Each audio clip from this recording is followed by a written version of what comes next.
자, 우리 오늘 함께 보실 말씀은 고린도전서 3장 1절에서 15절 말씀입니다.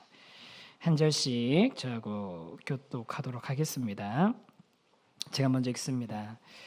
형제들아, 내가 신령한 자들을 대함과 같이 너에게 말할 수 없어서 육신에 속한 자 곧 그리스도 안에서 어린아이들을 대함과 같이 하노라.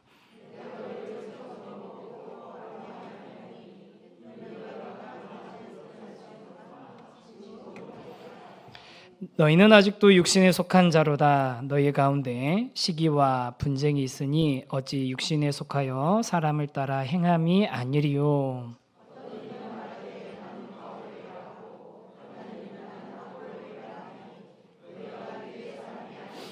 그런즉 아볼로는 무엇이며 바울은 무엇이냐? 그들은 주께서 각각 주신 대로 너희로 하여금 믿게 한 사역자들이니라.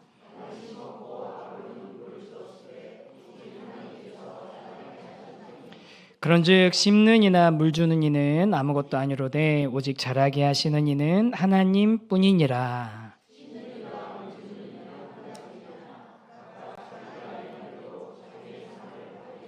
우리는 하나님의 동역자들이요 너희는 하나님의 밭이요 하나님의 집이니라.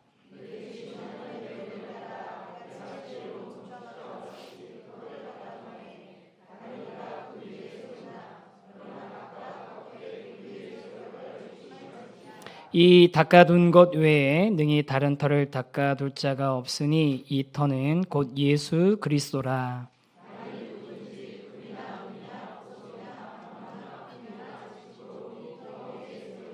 각 사람의 공적이 나타날 터인데 그 날이 공적을 밝히리니 이는 불로 나타내고 그 불이 각 사람의 공적이 어떠한 것을 시험할 것임이라. 같이 읽습니다. 누구든지 그 공적에 불타면 해를 받으리니 그러나 자신은 구원을 받되 불 가운데서 받은 것 같으리라. 아멘. 네, 올해는 수요기도회 때 우리 학기 중에는 다락방 공과와 같은 본문으로 하려고 하고 있습니다. 그래서 다락방 공과의 내용을 그냥 그대로 다루는 것은 아니지만 그 본문 우리가 같이 말씀으로 들으시고 또 묵상하시고 또 소그룹에서 공동체 안에서 나눔을 함으로써 그 말씀을 더 풍성하게 누리시는 여러분들 되기를 기대하면서 이렇게 하고 있거든요. 그래서 지난 5월까지 창세기가 다 끝났습니다. 창세기 어쩌면 성경에서 제일 재밌는 얘기가 창세기 야곱 요셉 이야기였을 것 같아요. 그런데 이제 또 그렇게 성경에는 재밌는 이야기들도 있지만 흥미있게 읽기는 어려운 이야기들도 있습니다. 근데 고린도전서는 사도 바울이 고린도 교회에 쓴 편지인데 그 내용을 우리가 6월달 한 달 동안 같이 묵상해 나갈 계획입니다. 그래서 오늘 첫 시간이라서 고린도전서 개관을 좀 설명을 좀 드리려고 해요. 고린도전서 개관 몇 가지를 좀 설명을 드릴 텐데 화면을 보시면서 좀 설명을 드리겠습니다. 고린도전서는 누가 기록을 했을까요? 사도 바울입니다. 그걸 어떻게 알 수 있을까요? 자기가 직접 언급했습니다. 하나님의 부르심으로 사도된 나 바울과 소스데네는 하면서 내가 썼다라고 직접 언급을 합니다. 그러니 이건 뭐 이론의 여지가 없습니다. 그럼 언제 썼느냐? 그냥 이제 주후 53년에서 55년경 썼을 거다라고 하는데 이 연도보다 더 중요한 게 뭐냐면 바울이 3차 전도 여행을 하는 중에 에베소에 머물러서 기록을 하게 됩니다. 그럼 이건 에베소에서 머물러 있어서 기록했는지는 어떻게 합니까? 그것도 바울이 직접 얘기를 합니다. 고린도전서에서 내가 오순절까지는 에베소에 있을 거다라고 얘기하면서 기록을 했어요. 그래서 우리 바울이 3차 전도 여행 중에 에베소에서 기록했구나라는 걸 알 수 있습니다. 그러면 바울이 1차 전도 여행도 했고 2차 전도 여행도 했는데 많은 교회들이 그 사이에 세워졌는데 그중에서 하필이면 고린도고 고린도는 어떤 교회였냐라고 한다면 바울이 2차 전도 여행할 때 고린도에 방문하게 됩니다. 그리고 고린도는요 다른 여러 그 바울의 방문지 중에서도 특별함이 있습니다. 굉장히 오랫동안 고린도에 있어요. 1년 6개월 동안 있습니다. 1년 6개월 동안 있으면서 유명한 사도 바울이 거기서 텐트 메이커로 직접 텐트를 지어가면서 거기서 자비량으로 사역을 하는 거예요. 회당 옆에서 계속 말씀을 가르치는데, 그러면서 결국은 거기에서 이제 나중에 유대인들의 반대 때문에 쫓겨나가면서 아볼로에게 또 이제 사역을 맡기고, 이런 이야기들이 이제 조금 있으면 주일날에 또 우리가 듣게 될 겁니다. 그래서 이게 참 이게 둘이 너무 절묘하게 타이밍을 좀 맞췄어야 되는데, 제가 이 정도까지는 머리가 좋지는 못해가지고 타이밍을 못 맞췄고, 근데 좀 있으면 우리가 보게 될 거거든요. 그래서 두 번째 전도 여행 때 오랜 시간 머물면서 공을 들여서 세웠던 교회가 고린도 교회예요. 그리고 떠나서 에베소에 가서 이제 3차 전도 여행에 에베소에 가서 있는데, 고린도 교회에서 이제 우리 두 번째 고린도전서 기록한 목적이 있거든요. 목적이 있어요. 에베소에 머물고 있는데 바울이 여기저기서 고린도에 관한 이야기를 들은 거예요. 그 첫 번째가 뭐냐면, 글로의 집 사람들이 사도 바울에게 보고를 하는 겁니다. 교회에 분쟁이 있습니다. 여러 가지 어려움들이 뭐 이렇게 파당이 나눠져 가지고서 문제가 어려움이 있습니다 라는 보고를 했고, 그 얘기를 들었고, 또 고린도 교회 성도들도 이 교회를 세운 개척자가 바울 아닙니까? 그러니까 이 교회에 있는 여러 가지 좀 질문들이 있는데, 이 질문들에 대해서 어떻게 우리가 이걸 해석해야 됩니까? 어떤 기준을 세워야 됩니까? 라고 고린도에 직접 이제 고린도 교회 성도들이 사도 바울에게 직접 서신을 보냅니다. 그래서 고린도전서 7장에 보면 너희가 쓴 것에 대하여는 이라는 표현이 있어요. 그러니까 7장부터는 고린도 교회가 직접 질문한 거에 대한 답을 해주고 있는 거예요. 그런 이제 구조가 있다라는 것을 우리가 보면서, 그 안에 보면 교회 내 분열, 또 도덕적인 타락, 신학적인 혼란, 이런 여러 가지 또 무질서함, 이런 것들에 대해서 이야기하면서 그 안에서 복음과 그 복음 안에서의 질서, 그리고 사랑을 회복해야 됨을 이야기해 주는 것이 바로 고린도전서입니다. 그런 목적을 가지고 기록을 했거든요. 그럼 도대체 사도 바울이 1년 반이나 머물면서 교회를 세우고 갔는데 그 교회가 왜 이렇게 혼란스러운 상태가 됐느냐라고 한다면, 고린도라는 도시가 어떤 도시냐라는 것을 좀 이해할 필요가 있습니다. 그게 세 번째거든요. 고린도에 여러 특징이 있는데, 고린도가 지리적으로는요 아주 교통 무역의 요충지였습니다. 가까이에, 그 당시 지중해에서 가장 큰 항구 2개를 가까이에 끼고 있는 도시가 고린도였습니다. 그러다 보니 당연하게 어떻게 되겠습니까? 양쪽에 큰 무역 도시들이, 항구 도시들이 있다 보니까 막대한 부를 누리는 상업 도시가 된 거예요. 그리고 여기엔 다양한 로마, 그리스, 동방, 아시아의 그런 여러 문화들이 혼재된 다문화, 다종교의 그런 도시였습니다. 그래서 학자들 중에는 현대 도시와 가장 닮은 초대 그 도시가 고린도이지 않을까, 현대 도시 복잡하고 다양성을 다 갖추고 있는 곳이 고린도 아닐까, 비슷하지 않을까, 그렇게 얘기하는 분들이 있습니다. 그런 의미에서 고린도전서는 그 당시에만 유용한 서신이 아니라 지금 현대 도시에서 살아가는 우리에게도, 우리의 이 도시에 세워져 있는 교회에게도 중요한 말씀이라고 이야기하기도 하는 거죠. 그리고 거기에는 종교가 이제 아포로디테 신전이 있었고요. 근데 신전이 있었다는 것보다 더 중요한 일이 있습니다. 고린도가 2가지로 유명해요. 뭐냐면 성적인 타락과 철학으로 유명합니다. 성적인 타락의 이유는 바로 이 종교 때문에 있습니다. 신전에서 신전 매춘이 성행했고, 그래서 고린도인들의 특징을 그 당시에 지중해 인근의 많은 사람들은 성적으로 타락한 사람이라는 이미지를 가지고 있었습니다. 그리고 또 고린도 사람들 그러면 철학적인 사변을 가지고 있는 사람, 그런 걸로 유명했다는 겁니다. 그래서 그리스 철학적 지혜와 웅변을 숭상하는 그런 분위기가 아주 강했거든요. 그래서 우리 오늘 이제 읽을 말씀에 나는 바울파다, 나는 아볼로파다, 나는 게바파다, 나는 바울의 가르침을 따르고 이 주장이 더 옳다고 생각해. 나는 아볼로가 더 맞다고 생각해. 막 이런 식의 논쟁이 일어나게 된 게 고린도의 도시적인 특징이 있기 때문입니다. 요즘은 뭐 교회 안에서 뭐 이렇게 얼굴 대놓고 하기보다는 그 유튜브나 이런 걸로 다양한 이론들이 부딪히는 시대 아닙니까? 고린도와 많이 닮아 있죠.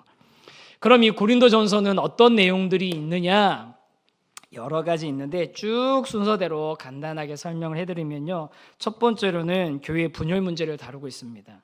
바울, 아볼로, 게바파로 나눠져 있는 그 분파주의에 대해서 비판합니다. 아까 인간적인 지혜와 수사학적인 능력을 중요하는 이 고린도의 그 가치관이 굉장히 반영된 문제인 겁니다. 그래서 사도 바울은 이 문제에 대해서 이렇게 분열된 것을 해결할 수 있는 방법은 십자가의 도밖에 없다. 그러면서 뭐라고 합니까? 고린도 사람들은 지혜로운 걸 찾는데 십자가에 미련한 것이 하나님의 능력이다. 지혜로운 게, 니네 머리 좋은 게 뭔가 능력인 것처럼 생각하는데 하나님은 정말 미련한 것처럼 보이는 십자가로 우리 구원을 이루셨다. 그게 사도 바울이 얘기하는 해결이고요. 도덕적인 문제들이 있었습니다. 뭐 입에 담기도 조금 곤란한 근친상간의 문제들이 있었어요. 계모와 동거하는 그런 음행이 있었고, 또 무슨 문제가 있었냐면 성도들 가운데 다툼이 있었는데 무슨 이 다툼이 어디까지 가냐면요, 세상 법정으로 그 송사까지 가는 거예요. 한번 생각해 보세요. 우리 교회 성도님께서 다락방에서 싸웠는데 법정으로 소송 가는 거예요. 교회 안에 그런 일들이 생기는 겁니다. 그런 일들이 있었습니다. 그래가지고 이런 문제들이 일어난 거에 대해서 성도는 성령님이 거하시는 성령의 전이다. 그리스도인은. 그러니까 우리가 이 거룩함을 잘 지켜야 되고 성도 간에도 우리 서로를 존중해야 된다, 사랑해야 된다는 그런 얘기를 합니다. 그러면서 또 그 다음에 나오는 얘기가 결혼 문제 얘기가 나옵니다. 결혼하든지 이혼에 관한 얘기, 독신에 관한 얘기, 그런 것들, 결혼했을 땐 결혼의 의무에 대해서, 또 독신이 은사가 될 수 있는 부분에 대해서 설명을 하고요. 그 다음은 우상에게 바친 제물을 먹는 문제가 있습니다. 그러면서 우상에게 바친 제물을 먹어야 되냐 말아야 되냐고 이거 가지고 또 싸움이 붙은 거예요. 근데 사도 바울이 자신을 예를 듭니다. 나는 모든 것에 다 자유하고 모든 것을 다 내가 할 수 있지만, 그러나 나는 누구를 기준으로 한다? 연약한 사람을 기준으로 하겠다. 이게 교회에서 굉장히 중요한 원리가 되거든요. 나 다 할 수 있어. 나 아무런 거리낌 없이 다 할 수 있고, 누가 뭐라고 시비를 걸어도 내가 다 대답할 수 있을 만한 능력 갖추고 있어. 하지만 나는 누구를 기준으로 행동한다? 연약한 사람을 기준으로. 혹시 내가 한 행동 때문에 시험 든 사람이 있으면, 내가 한 행동 때문에 오해하는 사람이 있으면 나는 안 하겠다, 참겠다, 권리를 포기하겠다 하는 게 사도 바울의 방식이었습니다. 지식보다 사랑이 우선인 거죠. 그래서 나의 자유가 형제에게 걸림돌이 된다면 기꺼이 내 자유를 제한하겠다라고 사도 바울이 자신의 이야기를 하게 됩니다. 그 다음에 이제 예배 질서에 관한 문제가 있습니다. 이제 현대 교회에서는 조금 이제 문제가 되는 게 있어요. 여자들은 두건을 쓰고 수건을 써야 된다, 뭐 이런 거 있는데, 현재 문화에 관한 거니까 이건 좀 이제 우리가 이해할 부분이 있고요. 그 다음에 성찬에 관한 문제가 있었습니다. 전에 한번 이 본문으로 설교한 적이 있었는데, 고린도 교회의 성찬에 고약한 점이 있었습니다. 부자들과 가난한 자들이 차별이 있었어요. 부자들이 먼저 모여가지고 누리면서 먹어버린 거예요. 그래서 그거에 대해서 사도 바울이 이제 책망을 하고, 그 다음 성령의 은사에 대해서 이야기합니다. 그러면서 이 성령의 은사에 있는 12에서 14장에 그 유명한 무슨 장이 있죠? 사랑장. 무슨 얘기입니까? 은사보다 뭐가 더 중요하다는 얘기입니까? 사랑이 중요하다. 사랑 없으면 아무것도 아니다. 대단한 것처럼 하지만 사랑 없으면 아무것도 아니다 라는 이야기를 하고, 마지막으로 부활장이 있습니다. 부활에 관해서는 예수 그리스도의 부활에 대해서 전체 모든 신약 성경 중에서 가장 잘 설명한 것이 바로 고린도전서 15장입니다. 가장 잘 설명했습니다. 예수 그리스도가 그의 부활이 역사적인 사실이고 성도들의 부활의 보증이 되셨고, 이 부활이 없으면 이 기독교 신앙은 아예 헛것이라고 말할 정도로 부활에 대해서 강력하고 정확하게 이야기하고 흔들리지 않는 부활의 소망을 갖도록 이야기하고 마지막으로 결론과 인사하고서 내가 이제 앞으로 어떤 여행 계획을 가지고 있는지 그런 이야기 나누는 게 이제 고린도전서 전체 이야기거든요. 이렇게 고린도전서 사도 바울이 고린도 교회에게 보낸 편지이지만 고린도 교회에만 국한된 것이 아니라 현대 도시 안에 복잡하고 다양한 생각들이 충돌하는 이 시대에 살아가고 있는 저와 여러분에게 또 이 땅에 세워져 있는 교회에게도 주는 중요한 말씀이거든요. 그 말씀 중에서 오늘 읽었던 본문으로 저는 딱 한 가지 포인트, 세부적으로는 조금 있지만 딱 한 가지 포인트만 가지고서 좀 말씀을 좀 나누고 싶습니다. 그것은 뭐냐면요, 사도 바울이 고린도전서를 기록하면서 가장 먼저 이야기하고 강조하고 싶었던 게 있습니다. 그게 뭐냐면요, 그 다음 거 한번 이 질문이거든요. 이 질문 한번 읽어볼까요? 시작. 여러분, 교회란 무엇인가? 라고 했을 때 사도 바울이 인사하고 나서 바로 딱 고린도전서 1장 2절에서 이렇게 얘기합니다. 고린도전서 1장 2절 한번 같이 읽겠습니다. 시작.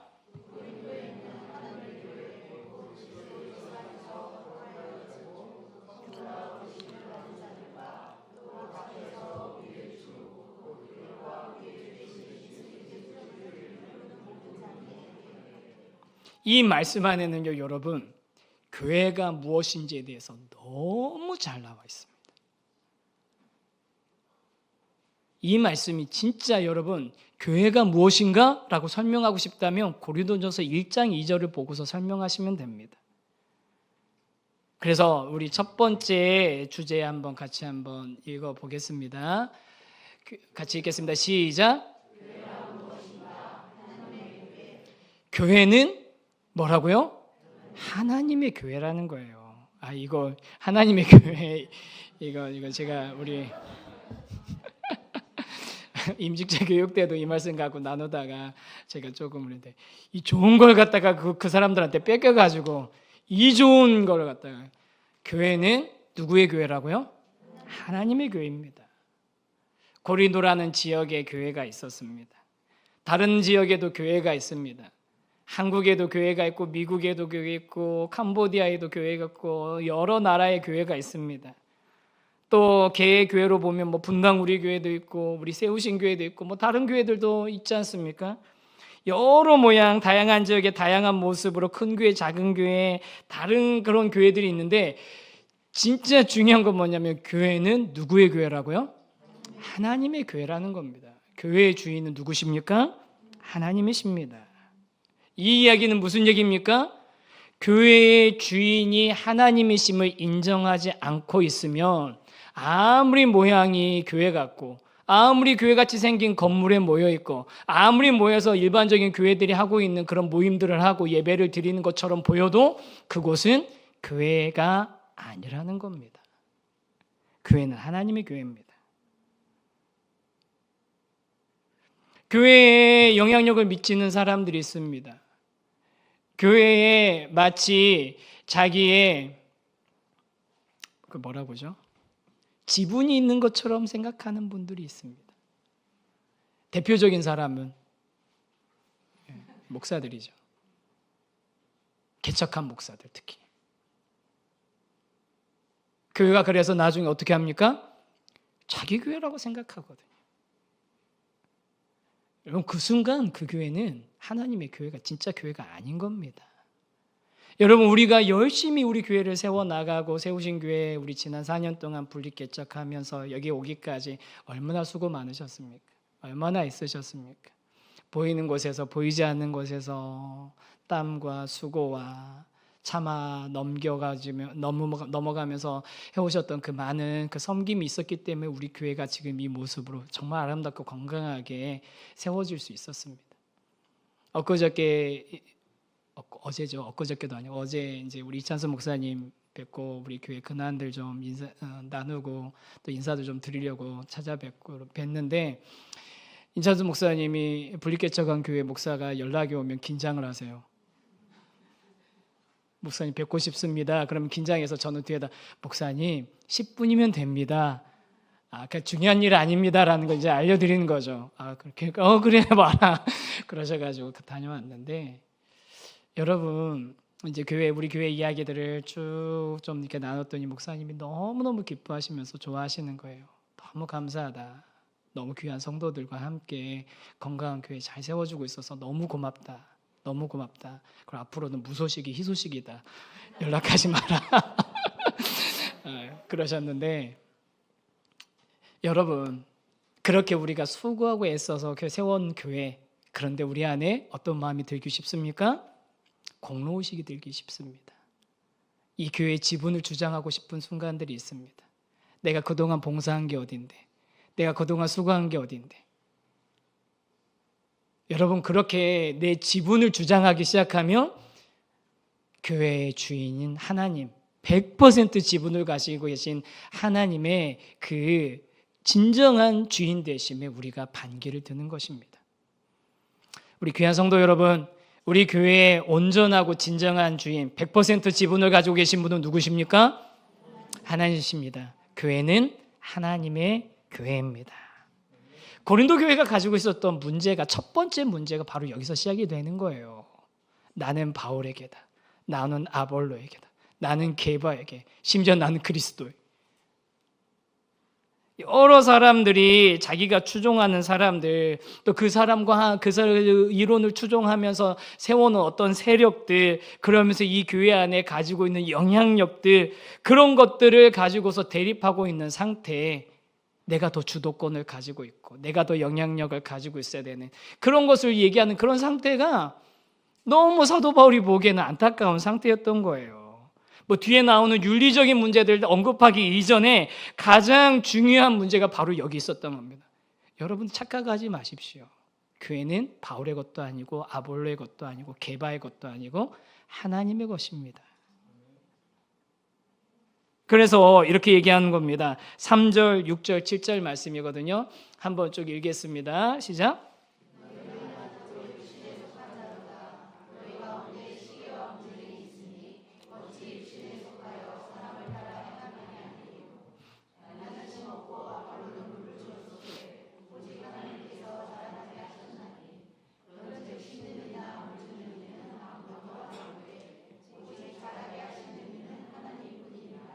이 고린도 교회 안에서 있는 이런 그 분파, 바울도 아볼로도 이 교회를 세워나가는데 굉장히 중요한 역할을 했던 그 하나님의 동역자들일 뿐이지, 그걸 가지고 싸우는 너희들 보니까 너네 진짜 어린애 같다, 애기들 같다라고 얘기하는 거예요.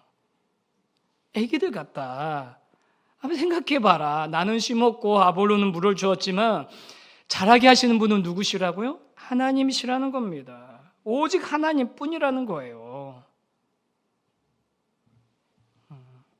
우리 귀한 성도 여러분, 하나님께서 바울을 통해 아볼로를 통해서 고린도 교회를 세우셨고, 또 우리 신앙의 좋은 선배들을 통해서 한국의 교회를 세우셨고, 또 우리 세우신 교회도 하나님께서 귀한 성도들 헌신과 수고로 세워나가셨는데, 나는 심었고 아볼로는 물을 주었지만, 어떤 사람은 심고 어떤 사람은 물을 주었지만 자라게 하시는 분은 오직 누구십니까? 하나님이십니다. 주인은 하나님이십니다. 교회는 하나님의 교회입니다. 교회가 참 교회 되는 가장 중요한 원리 잊지 않는 저와 여러분, 그리고 우리 교회 되기를 주님의 이름으로 간절히 축원합니다. 그리고 두 번째, 교회가 무엇인가? 두 번째 있습니다. 하나의 질문에 대한 두 번째 답입니다. 교회란 무엇인가? 작은 2번 읽겠습니다. 시작. 예수 그리스도로부터 부름받은 성도들의 모임이라는 거예요. 예수 그리스도로부터 부름받은 성도라 함은 거룩해진 사람이 아니라 거룩함을 입은 사람 아닙니까? 스스로 예수 그리스도를 찾은 사람이 아니라 예수 그리스도로부터 부름받은 사람들입니다. 각처에서 부름받아서 모인 자들이 바로 교회입니다. 그렇기 때문에 여러분, 교회의 주인이 하나님이심을 인정하고 그 하나님을 통해서, 하나님께서 예수 그리스도를 통해서 우리를 각처에서 불러서 거룩하게 하셨다라는 것을 인정하는 사람들, 그런 사람들이 모인 교회에는 그 교회의 유일한 기초를 어디다 둬야 되겠습니까? 예수 그리스도에게만 둬야 되는 겁니다.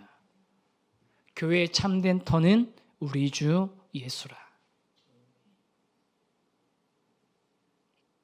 찬송가 가사 너무 좋은 가사죠. 교회의 참된 터는 우리 주 예수라.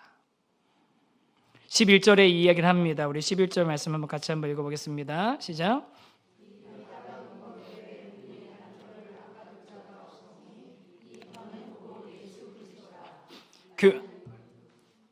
네, 11절만 나왔죠? 네, 11절만 먼저 보겠습니다. 교회의 유일하고 견고한 기초는 오직 예수 그리스도입니다. 아무리 훌륭한 지도자라도 그는 교회의 터가 될 수 없습니다. 자신이 교회의 터라고 주장하는 사람들이 있죠. 자신이 교회의 근거가 된다라고 생각하는 사람들이 있죠. 그 사람들이 이미 하나님의 일꾼도 아니고요. 그런 공동체는 성경이 말하는 그리스도로 인해서 부름받은 교회가 이미 아닙니다. 예수 그리스도의 십자가의 복음이라는 터 위에 세워질 때만 세상의 온갖 도전과 유혹에도 흔들리지 않고 든든히 설 수 있는 것입니다. 그러면 이 터 위에 세워지는 교회, 그 교회는 도대체 무엇으로 건축이 되어져야 할까요? 사도 바울이 재미있는 표현을 씁니다. 자신을 건축자라고 이렇게 건축자에 비유하면서 예수 그리스도라는 아주 좋은 터, 든든한 터, 완전한 터 위에 교회를 세울 텐데 그 교회를 세워 나갈 때 뭘 가지고 세워 나가야 될까 할 때 마지막 때에 불로 연단하는 심판을 해도 사라지지 않을 것을 가지고 세워야 된다라는 얘기를 12절 13절에서 하거든요. 12절 13절도 한 번만 더 읽어보겠습니다. 시작.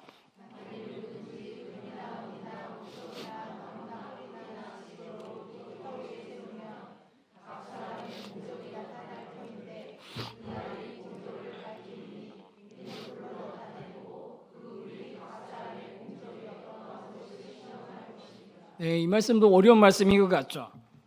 이 말씀 그런데 간단한 말씀이에요. 목회자나 성도나 참된 터이신 예수 그리스도 위에 어떻게 공동체를 세워나갈 것인지, 무엇으로 공동체를 세워나갈 것인지 주의해라. 그러면서 나라면 든든하고 좋은 기초 되시는 예수, 완전한 기초 되시는 예수 위에 나무나 풀이나 집을 짓지 않을 거다라고 하는 겁니다. 여러분, 좋은 터는 있는데 그 위에다 나무나 집이나 풀로 집을 지으면 어떻게 됩니까? 그 결과를 알려주는 아주 유명한 이야기가 있습니다. 아기 돼지 삼형제. 첫째 돼지는 뭘로 짓죠? 지프로 집을 지어요. 늑대가 와서 후 부니까 날아가 버리죠. 둘째 돼지는 뭘로 짓습니까? 나무로 짓죠. 늑대가 와서 발로 뻥 차버리니까 무너져 버려요. 정말 이렇게 아름답고 놀라운 진리가 들어있는, 정말 놀랍습니다. 아기 돼지 삼형제를 제가 여기서 보게 될 줄은. 지푸라기, 나무로 만든 집, 유혹과 도전과 위협이 있을 때 쉽게 무너져 버리는 겁니다. 허무하게 무너지는 겁니다. 그럼 사도 바울이 말한 나무, 풀, 집 같은 것은, 불에 약하고 쉽게 무너지는 것은 뭐겠습니까? 사람의 인기, 외형의 성공, 세속적인 방법들로 세워지는 것을 말하는 겁니다. 여러분, 인기 있는 교회들이 있죠. 외형적으로 성공해 보이는 교회들이 있죠. 세상적인 방법들을 추구하는 그런 교회들이 있습니다. 투자를 잘 해가지고 큰 이익을 벌고 그거 가지고 하나님의 은혜라고 얘기하는 거. 너무 한 번에 매도해가지고 죄송한데, 여러분, 그런 것들이 집, 나무, 풀 같은 거라는 거예요. 이런 것들은 불로 한번 불이 나보면 그냥 쉽게 불살라서 없어져 버린다는 겁니다. 그러면 이런 것들 가지고 교회를 지으면 안 된다는 거예요. 그러면 뭘로 지어야 되는 겁니까? 벽돌. 그건 아기돼지 삼형제고요. 그건 아기돼지 삼형제가 지은 게 벽돌이고요. 오늘 말씀해 보면 뭘로 지으라고 되어 있습니까? 지금 헷갈리시면 안 돼요. 터가 예수 그리스도잖아요. 터 위에다가 어떤 재료로 공동체를 지을 거냐? 금이나 은이나 보석같이 쉽게 사라지지 않을 것들로 지어라. 금이나 은이나 보석이 뭘 의미하겠습니까? 순수하고 고귀한 말씀, 또 복음에 합당한 사역을 의미하는 겁니다.